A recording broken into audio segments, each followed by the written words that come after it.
You can hear the bells of Westminster Abbey tolling right behind me as the Queen lies in state in the neighboring Westminster Hall in the Palace of Westminster.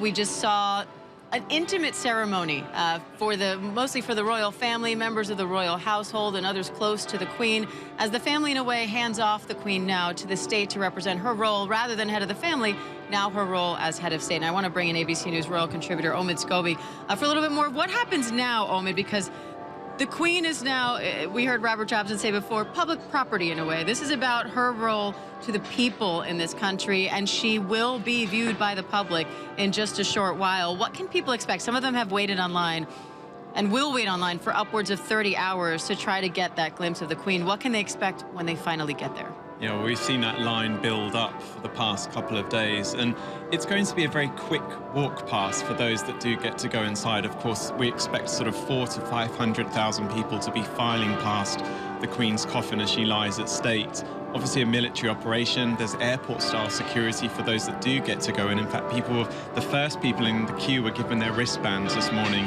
securing their number in that line. So it'll be a very quick moment, but of course, very powerful, I think, coming into what we see in very empty Westminster Hall, of course, completely cleared out so the Queen can lie at state with that space around her, guarded by the guards from the royal household.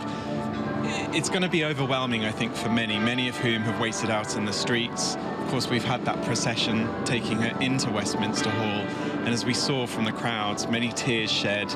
I think for a lot of people, this was the moment that made it feel real. Last night, of course, was her arrival back to Buckingham Palace. This morning was the last time that she will have ever left it. And of course, we got to see that moment inside Westminster Hall with the family members, that ceremony that was sort of the final moments as in an intimate family setting before, as you say, handing her over to the state from the family. And I think it's important to point out that although we saw senior members of the royal family in a procession up to Westminster Hall, we also got to see some of the Queen's nieces and nephews, the cousins and their families inside Westminster Hall. An important moment for all of them, and I think a chance for all of them to come together, bond and be with each other in their grief at this difficult time. And we know that they did share their mother, their grandmother with the state in life, and that continues as these services go. Even though the family has sort of performed now this symbolic handoff, we will see them again, of course, throughout the services, including standing guard themselves, vigil over the Queen as she lies in state. Yeah, much like we saw with the Queen's coffin in Scotland, there'll also be a moment where we see the Queen's children stand vigil at the Queen's coffin. That's a moment that we've had some briefing about from the palace in terms of the uniform. The one time that Prince Andrew will be given that exceptional allowance to wear his military uniform for that very special moment.